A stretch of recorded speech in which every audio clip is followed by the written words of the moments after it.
How's everybody doing? Another great week. Before we get into the fun stuff in this video, I just want to remind everyone, you got to show up 15 minutes early tomorrow. We've got a survey that we'd like for you guys to figure out, so if you could show up 15 minutes early, that would be great. Now we can get into some of the fun stuff. So, we've got two undefeated teams remaining, Ryan and Danny, of course, and then we've got Jack and Tony. And guess what? We're going to provide it for you guys. Everybody wants to see it. Ryan wants it to happen. And if Ryan wants it, Ryan will receive it. That game, those two teams will be playing against each other standalone. Nobody else will be playing at that time tomorrow at 3:40. So everybody, if you can make it, you should stay and watch or show up early to watch. It's going to be great. Everybody in the league can probably learn a lot from watching these two teams play, especially Ryan and Danny. And it's gonna be great. I'm excited to watch the game, and you guys should be too. Heading into this game, Danny's coming off of a really hot week. He averaged almost a quadruple double, which is it's a lot to say. I mean, it's incredibly hard to do. I've personally never seen it done. But Danny's almost getting it done every single game, every single week. And he's literally just toying with the competition, him and Ryan. He's doing whatever he wants every time he comes down the court. And it's just something great to see. Kenny, you think he can get it done against Jack and Tony? I don't know. Maybe, probably. Let me know what you guys think. Comment down below. Another 2-0 team we had from this past week was Talisa. Talisa and Zaire. Talisa played great. She averaged 31 points, 7 assists, 14 steals, a couple of blocks, and just about 15 rebounds per game last week. Talisa's looking like a real competitor in this league. Definitely the surprise of the league so far. Very underrated. And who knows, maybe she can give one of these top dog teams a run for their money, because she's looked phenomenal so far this season. MVP of the week, it's got to go to Morgan. Morgan literally just came off the streets because we had a couple of people who just didn't show up, Luke and Gabby. And, Morgan shows up having no expectation to play. He's just coming to have a good time. And he drags those two teams to wins. Morgan had went 3-1 last week individually, playing with other teams. He literally came in and just got buckets on the rest of you who have been playing for the last 5 weeks. And honestly, it's kind of pathetic. There's obviously a talent problem in this league if people can just roll up without playing and beat you guys. I mean, we all know how bad you guys all were when you started playing, and bro's literally just sliding in because we need an extra person and dropping 30 points on you guys a game. Shouldn't be happening, but it happened, and that's why Morgan is our MVP of the week, obviously behind Ryan, but that doesn't need to be explained. Shout out Adriana for finally getting a win. This is probably because a ball hog Coffin didn't show up this week. With a more balanced attack and probably a better teammate, Adriana got the W.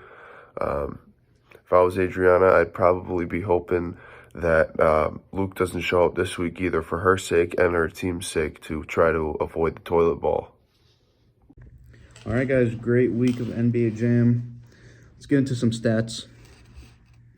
I actually went in and organized all these stats very carefully and got all of your season averages. So we're going to go through that. But first, we're going to go through just week 3.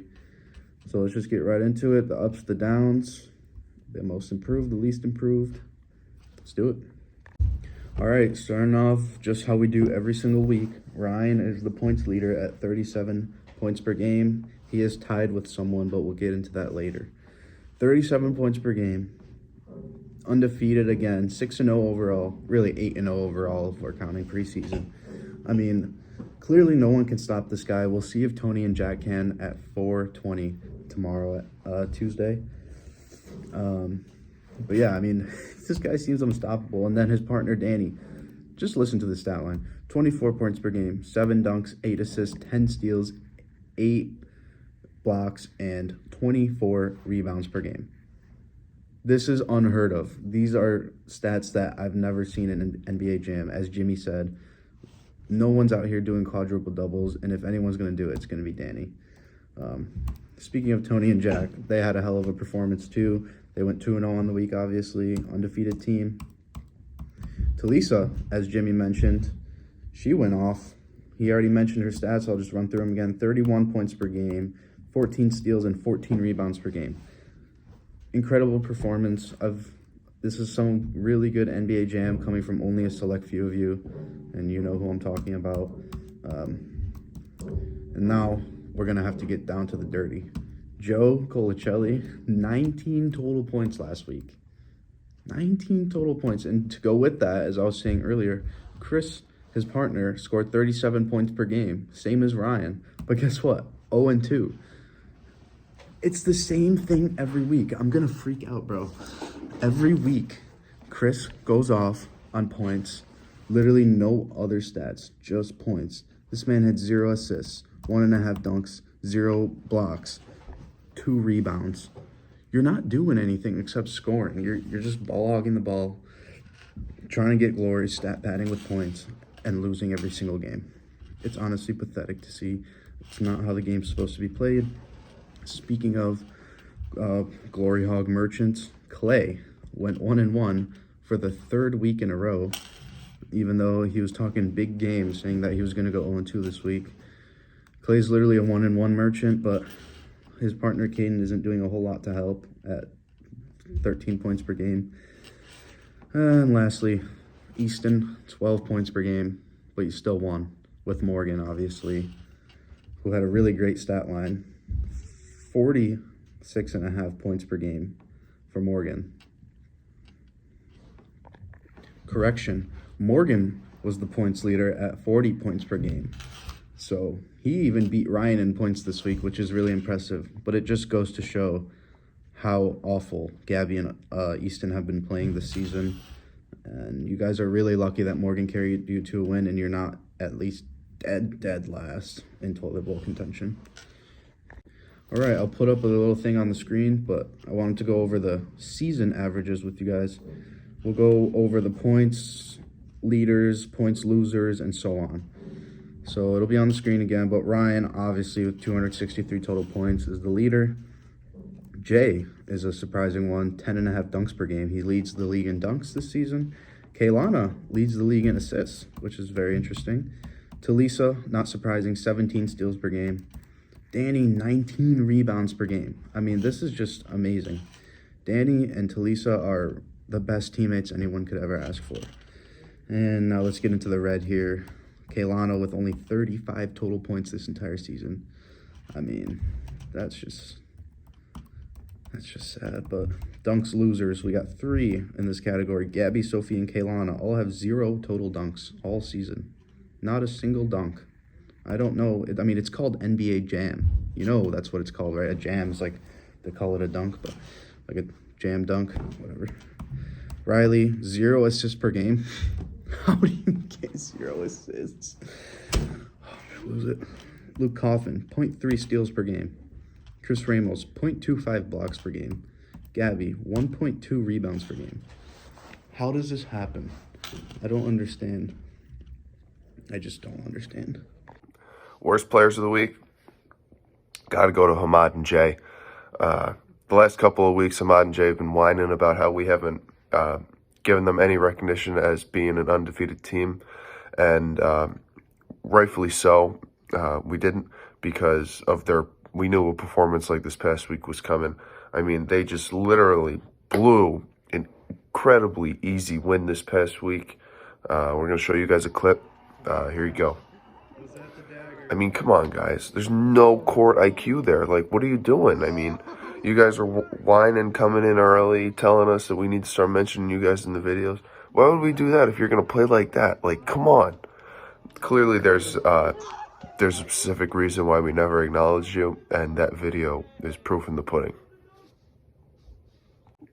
Oh yeah, by the way, we're renaming your team the Teabags. Manny and Jamal's team seem to be fading pretty fast. It's kind of a shame because personally I had very high hopes for them coming into the season, but through the last couple of weeks they're starting to kind of prove that maybe they're just not big league ready. Maybe they can turn it around, maybe not, but they're playing sub 500 ball right now, and they've got to figure something out because their season's falling out of their hands, and they keep playing the way they're playing. You might end up seeing them in the toilet bowl.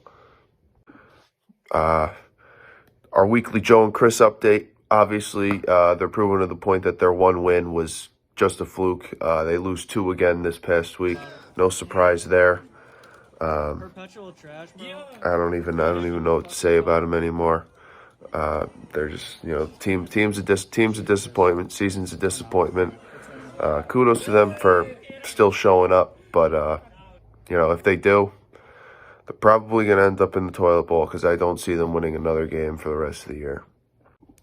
Other performance worth noting this week, Easton finally gets a win because Morgan filled in for Gabby. Thankfully for Easton, Gabby didn't show up because it was clear that Morgan carried them to that win, hence why he was the MVP of the week. If Gabby was there, they probably would have lost. So, if I'm Easton, hopefully Gabby doesn't show up again and Morgan can just fill in so that they can keep stacking W's because they're, before this past week, they were well on their way to the toilet bowl, did not look like a good team, did not look competitive, and then Morgan shows up and leads them to a couple of wins. So, Easton, talk to Gabby, tell her not to show up so you can get Morgan and avoid the toilet bowl. Alex and Sophia lost twice more. So sorry, we are reverting you back to we're just awful. It's a shame. We upgraded your name after 2 weeks ago, but obviously we were jumping way too quick to conclusions, and team name's right back to we're just awful. And that brings us right into our next segment of this beautiful video, the official start of the race to the toilet bowl. Let's go.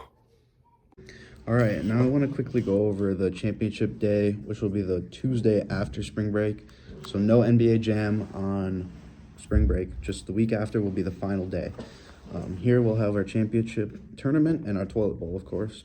So I'll just go over that real quick. So as you can see on the screen, seeds 1, 2, and 3 will get a first round bye, and then we'll play just single elimination up until the final round. The final round will be a best 2 out of 3, and the toilet bowl will also be a best 2 out of 3. So as you can see on the screen here, this is the projected championship day, but a lot can change tomorrow. So play your hearts out, stay on the lookout. For you that are riding 10th seed, 11th seed, I'd be really careful, or else you'll end up in the toilet bowl, and that's something that you just don't want. I promise. You do not want to be in the toilet bowl. So, yeah, that's about it. And this is what it's looking like. I hope you guys rest up tonight, recover, load management, and then come back tomorrow strong. And if you're in the toilet bowl, try to get out. What do you gotta say to the elf? Turn this fucking video off now.